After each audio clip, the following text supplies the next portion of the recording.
વરાણા સુપ્રસિદ્ધ યાત્રાધામ શ્રી ખોડિયાર માતાજીના મંદિરે મહાસુદ બીજથી મહાસુદ પૂનમ સુધીના મિનિકુંભ સમાન ધાર્મિક મેળાની શરૂઆત થઈ ગઈ છે। પ્રથમ દિવસથી જ માતાજીને શ્રદ્ધા અને માનવગત મુજબ તલ ખાંડ તેમજ તલ અને ગોળની સાનીની પ્રસાદ અર્પણ કરવા શ્રદ્ધાળુઓની ભીડ જામી હતી। પ્રથમ દિવસે મોટી સંખ્યામાં પરિવારજનોએ માતાજીને સાની પ્રસાદ ધરાવી ધન્યતા અનુભવી હતી, જ્યારે મોટી સંખ્યામાં ભાવિક ભક્તોએ દર્શનનો લાભ લીધો હતો। મંદિર ટ્રસ્ટ દ્વારા ગર્ભગૃહ સહિત કેમેરા લગાવવામાં આવ્યા છે। લાખો લોકોના ઘસારાના પગલે પીઆઈ, પીએસઆઈ, પોલીસ જવાનો, હોમગાર્ડ, મહિલા પોલીસ, જીઆરડી અને હોમગાર્ડ પોલીસ સ્ટાફ મેળા પર કાયદો વ્યવસ્થા જાળવવા માટે તૈનાત કરવામાં આવ્યા છે।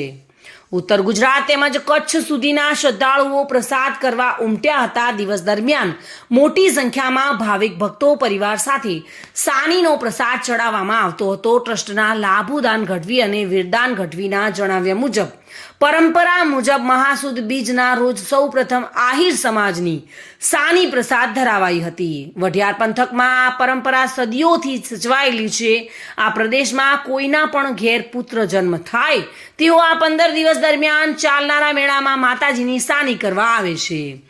નવપરણિત વરવધુ છેડાછેડી છોડવા પણ આ પવિત્ર સ્થાનક પર આવે છે અને સાની ધરાવે છે। તલ અને ગોળનું મિશ્રણ એટલે સાની, પરંતુ આ પ્રસાદ વરાણા ખોડિયાર સિવાય અન્યત્ર ક્યાંય ધરાવાતો નથી, એટલે એનું મૂલ્ય વઢિયારી સંસ્કૃતિમાં અજોડ છે। સાની સવા મણની હોય છે, મતલબ કે 25 કિલો તલ અને ગોળ અથવા ખાંડને ભેળવી તેની પ્રસાદ ધરાવવાની આ પરંપરા વર્ષોથી ચાલી રહી છે। આ 15 દિવસ દરમિયાન લાખો શ્રદ્ધાળુઓ દર્શનાર્થે ઉમટી પડે છે।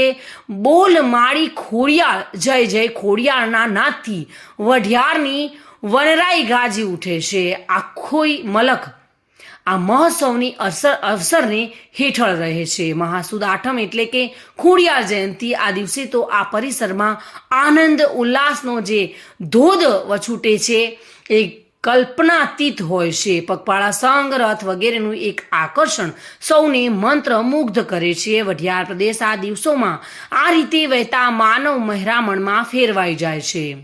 ધજાઓ, ગુલાલ વગેરેથી સમગ્ર સંકુલમાં અનન્ય માહોલ છવાઈ જતો જોવા મળે છે। Reena Parmar, today news, Gujarati.